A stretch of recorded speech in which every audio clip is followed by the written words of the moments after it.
Quatrième question. Par qui le prophète Branham a-t-il été établi avant de commencer ou continuer son ministère? Par personne. Par Dieu lui-même. Aucun humain. Parce que William Branham était le fondateur du Branham Tabernacle. De facto, il était le pasteur principal du Branham Tabernacle. Personne ne pouvait l'établir. Mais par contre, son pasteur assistant, le premier, frère Graham Snelling, était établi par William Branham. Et quand l'église n'a plus voulu de lui, on a remplacé, on a mis frère Neville, établi par frère Branham. Mais Branham, personne ne pouvait l'établir. C'était le pasteur principal. Mais attention, ne confondez pas l'établissement d'un pasteur avec l'ordination d'un ministère. Que tu sois créateur d'une église ou pas, si tu as un ministère, tu dois être ordonné. On doit te mettre les mains, t'imposer les mains, prier pour toi, pour ordonner ton ministère. Oui. Moi j'ai été ordonné par le pasteur Baruti et je n'en ai point honte. Amen. Je n'en ai point honte. Vous comprenez pourquoi je dis ça?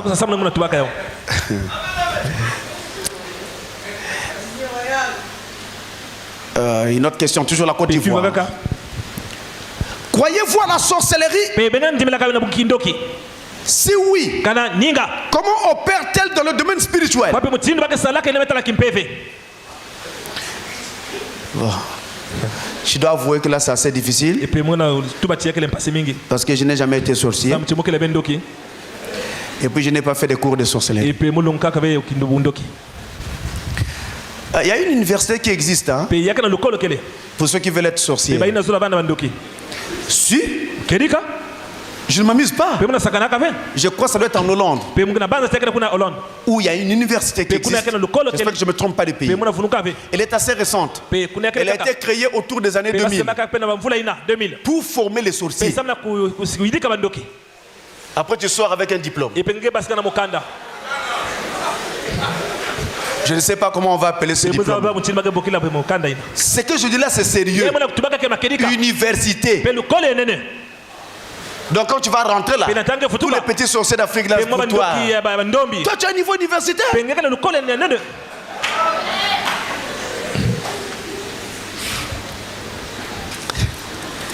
Alors on nous dit encore comment est-ce que ça opère. Et il reprécise en disant lorsque nous lisons Exode 7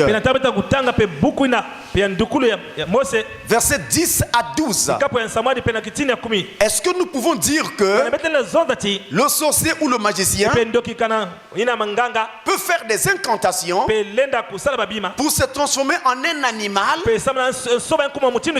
ou pour faire du mal à son prochain? Bon, on va essayer de répondre à votre question. D'abord, je dois vous dire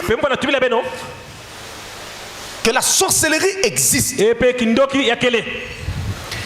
le message du temps de la fin reconnaît l'existence de la sorcellerie.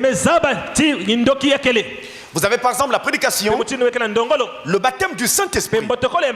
La prédication, le baptême du Saint-Esprit, prêché le 28 septembre 1958. Le paragraphe 164. Dans cette prédication-là, le prophète dit: j'ai vu des sorciers et des magiciens. Il en parle. Maintenant, dans la prédication, le respect du 15 octobre 1961 et au paragraphe 130, là il est en train de parler du prophète Élisée qui était moqué par les enfants, par des enfants. Et en parlant et en commentant autour de cette moquerie sur Élisée, le prophète dit ces enfants étaient mal éduqués chez eux. Ils entendaient leurs parents critiquer le prophète Élisée.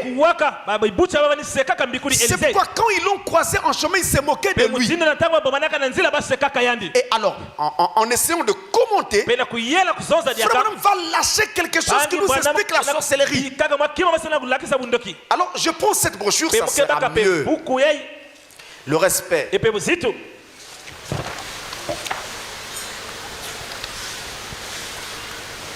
Écoutez ça, je lis ça quand même. Il dit, mais au lieu d'agir ainsi, c'est le paragraphe 130. Sans doute qu'à la maison, on leur avait dit, oh, ils entendirent un jour à table papa et maman rire et se moquer, disant, regardez-moi cela. Ils disent que ce holy roller, ce sang qui se roule par terre, a été enlevé.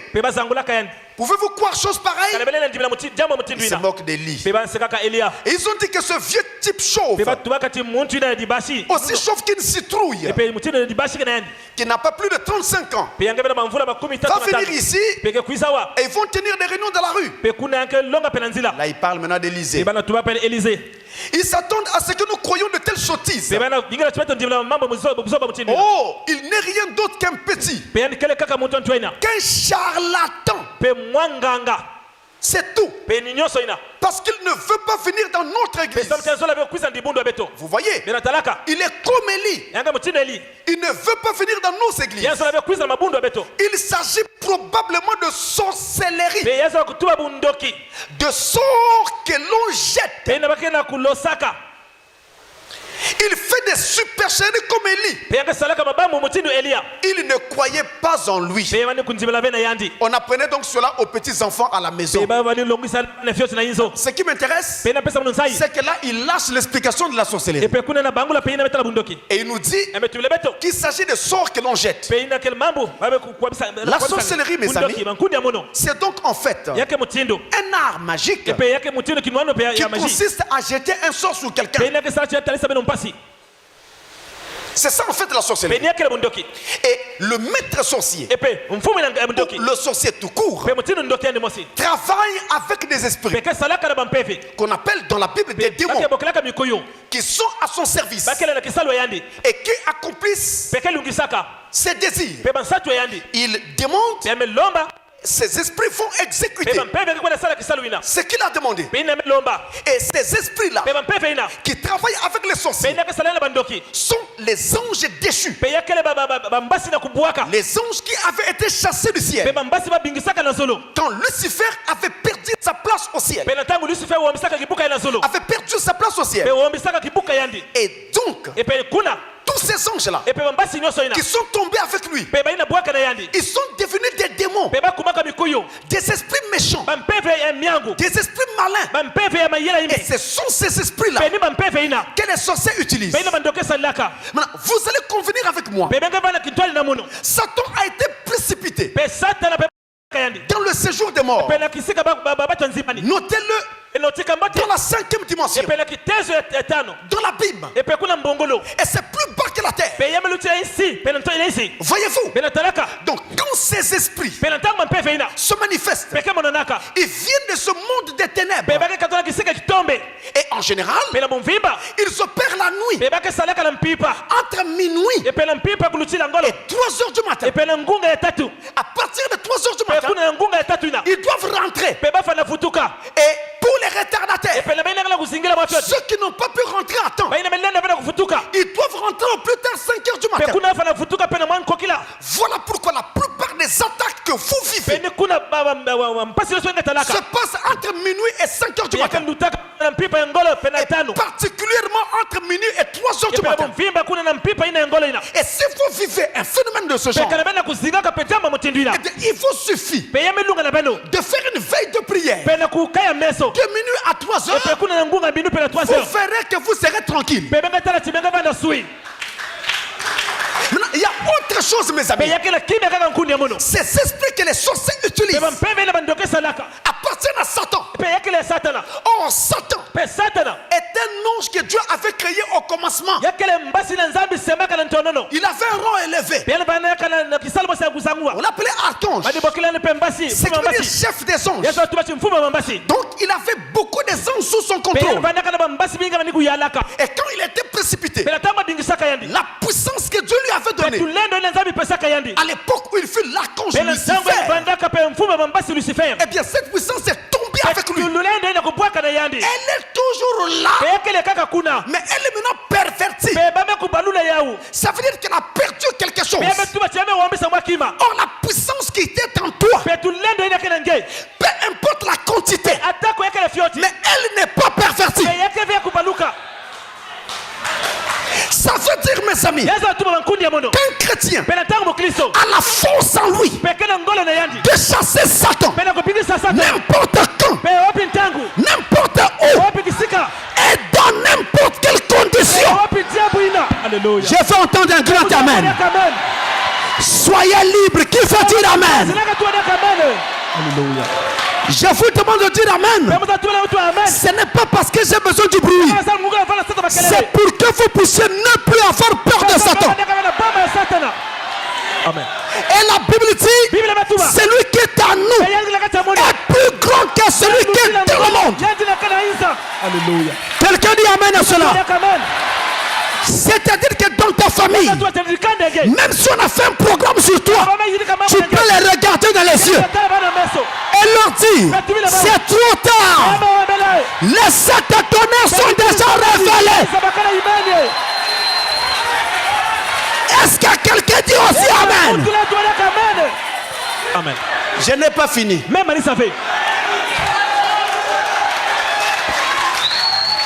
Ces esprits viennent de la 5e dimension. L'abîme. C'est de là qu'ils viennent. Et quand ils sortent, ils montent juste à la 4e dimension. Et ils peuvent venir dans la première, la deuxième et la troisième. La lumière, la matière et le temps. Le monde dans lequel nous vivons. Et nous tremblons. Mais une chose que vous oubliez, Satan quitte la 5e. Il monte à la première, la deuxième, la troisième. La lumière, la matière et le temps. Il s'arrête à la 4e. C'est-à-dire les ondes, l'espace. Mais toi le chrétien, toi, tu vas plus haut que ça. Tu vas jusqu'à la 6e dimension. Tu vas jusqu'à devant le trône de Dieu. Tu montes plus haut que ça. Mais tu as peur des esprits qui traînent là dans l'air. Comment ça?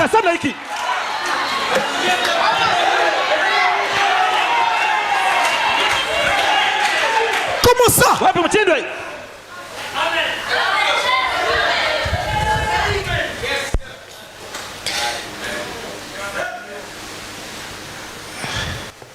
Alors, je ne sais pas si j'ai vraiment répondu à la question sur la sorcellerie, mais voilà un peu.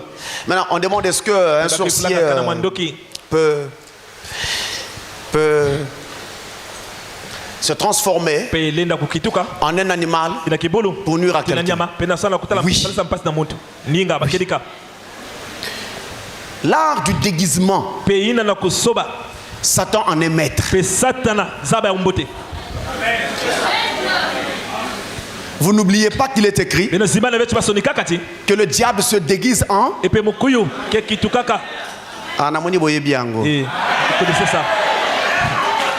C'est 2 Corinthiens 11 verset 14. Le diable se déguise en ange de lumière. C'est son affaire ça. Il peut utiliser n'importe quoi. D'abord, notez. Il peut utiliser un animal physique, comme un chien, pour vous agresser. Ou n'importe quel animal. Il peut utiliser. Il peut aussi utiliser une force spirituelle, mais semblable à... Je m'explique. C'est qu'on appelle les totems. Quand on dit totem de boa, ce n'est pas un boa, mais c'est la force spirituelle de Satan, mais qui travaille comme un boa. Et quand le Moa tue les gens, il vous encercle. Après il tire et vous étouffez. Donc quand Satan travaille sous ce modèle-là, au moment où il va vous attaquer, vous sentirez aussi qu'on est en train de vous étouffer. Comme si un boa vous avait enlacé. Donc peu importe le symbole qu'il va utiliser, il va donc travailler comme travaille cet animal-là. Et dans la Bible, nous avons un exemple. Regardez, Dieu lui-même est appelé un aigle. Il est aussi appelé le lion de la tribu de Juda. On le voit aussi comme un veau. On le voit aussi comme un homme. Les 4 onctions. Vous rappelez-vous? Mais les 4 onctions ne sont pas 4 animaux. C'est la même onction du Saint-Esprit, mais qui travaille de 4 façons différentes. Il travaille comme un aigle. Quand il agit dans un prophète, il vole très haut comme vole l'aigle. Il va chercher les choses très haut et ramener la révélation. Il travaille comme un homme. L'homme est très intelligent, très perspicace. Donc il rentre dans les chemins les plus étroits pour essayer de vous montrer ce que vous ne comprenez pas dans l'écriture. Mais c'est le Saint-Esprit utilisant cette façon de faire de l'homme pour aider des hommes. Satan peut utiliser un totem. Alors c'est pourquoi mes amis, surtout c'est chez nous en Afrique où ça se passe beaucoup, au moment du décès d'un parent, n'acceptez pas de rite. Non, tu passes sous les pieds d'un tel, de l'oncle, de la tante, n'acceptez pas ça. Ou bien votre père qui s'en va, il vous laisse un vieux gobelet qui a bien noirci dans les bords. Non, le gobelet là, c'est dans lequel je buvais avant de mourir. Prends-le. Il meurt de tuberculose.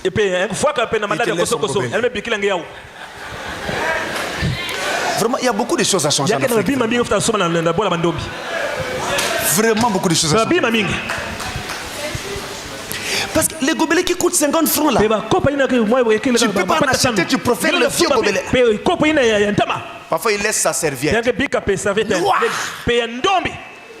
Ça c'est ma serviette. Quand tu auras besoin de quelque chose, c'est forcément la serviette. On ne doit pas rentrer dans ces rites là. Nous on n'en a pas besoin. Alors, on me demande, toujours la Côte d'Ivoire, un sorcier peut-il sortir de son corps pour aller tuer une personne spirituellement? S'il vous plaît, dites quelque chose, car nous vivons des moments terribles où tout le monde est accusé de sorcier dans une église du message de l'heure. Ça c'est la Côte d'Ivoire. Mais j'ai reçu la même plainte d'un autre pays. Oui, oui, la même plainte. Où un frère était tellement découragé, il restait à la maison. Il n'allait plus parce que on dit que sa femme est sortie. J'étais le nom du pays. Quelle est la preuve? Non, j'ai vu qu'elle est sortie. Je vous dis mes amis, dans les églises nous commettons beaucoup d'erreurs. Vous savez, si quelqu'un vous amène au tribunal et porte plainte comme quoi vous l'avez accusé de sorcier, vous devez prouver qu'il est sorcier. Qu'est-ce que vous donnerez comme preuve? Vous irez dire au tribunal, j'ai fait un rêve que sa tête se transformait en un épi de maïs. Le tribunal ne juge pas les songes. Il faut des faits. Vous allez faire comment? C'est comme ça qu'en Afrique, vous avez inventé le tribunal des sorciers. Allez-y comprendre. Je ne dis rien. Je n'ajoute rien. N'allez pas dire il avait dit non. Je n'ai rien ajouté. Donc c'est vrai. Je vais vous donner un exemple. Dans mon expérience dans le ministère, j'ai déjà eu à gérer le cas de quelqu'un. Je peux en parler, la personne n'est pas ici. Mais je ne citerai pas son nom. Cette personne-là, quand elle dort, elle rêve qu'elle est quelque part avec un groupe de gens. Et il y a quelqu'un qu'il faut tuer. On lui donne le couteau. Il assassine.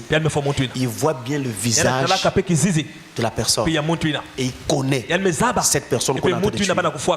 Quand elle se réveille au matin, cet homme décède.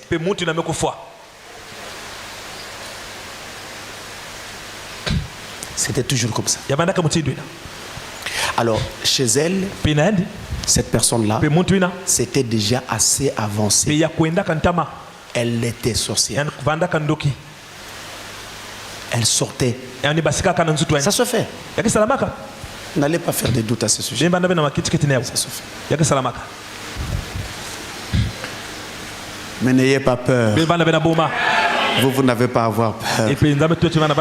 Alors là, nous allons toujours en Côte d'Ivoire, mais c'est quelqu'un d'autre. C'est quelqu'un d'autre, toujours la Côte d'Ivoire. Shalom, pasteur.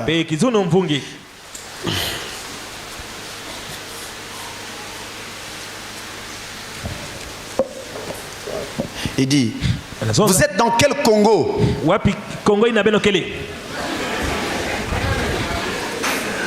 Ah là là là là. Mon pays est tellement petit qu'il ne se fait même pas voir sur la carte. À l'époque, même dans les logiciels de Windows, il n'y avait pas le Congo. Ah, vous savez ça, non? C'est maintenant qu'ils viennent d'intégrer le Congo. Ils se sont rappelés que nous existons. Ah, les Windows XP, tout ça, le Congo n'existait pas. Maintenant, nous existons. En fait, pour aider nos frères qui me demandent, nous sommes au Congo-Brazzaville. Exactement à Pointe-Noire, qui est la capitale économique du Congo. Voilà où nous sommes situés. Donc, à faire la différence entre le Congo-Brazzaville et le Congo-Kinshasa. Le Congo-Kinshasa, c'est la RDC, la République démocratique du Congo. Nous sommes en République du Congo. On appelle encore le Congo-Brazzaville. N'est-ce pas? Et notre question, toujours la Côte d'Ivoire, parce qu'elle a une petite série de 3 questions. Croyez-vous que Jésus est déjà venu? Si oui, pourquoi? Sinon, pourquoi?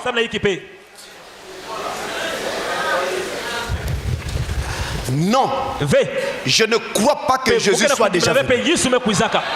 Et je le dis sans équivoque, sans influence. Jésus n'est pas encore venu. Ne confondez pas l'ouverture de la parole avec la promesse de la venue du Seigneur. Nous avons vécu en ces temps de la fin. L'ouverture de la parole, l'ange puissant qui est descendu, selon Apocalypse 10, et les sons et les tonnerres ont été révélés. C'est pour nous préparer à la seconde venue. Mais ce n'est pas ça la seconde venue. La seconde venue n'est pas spirituelle.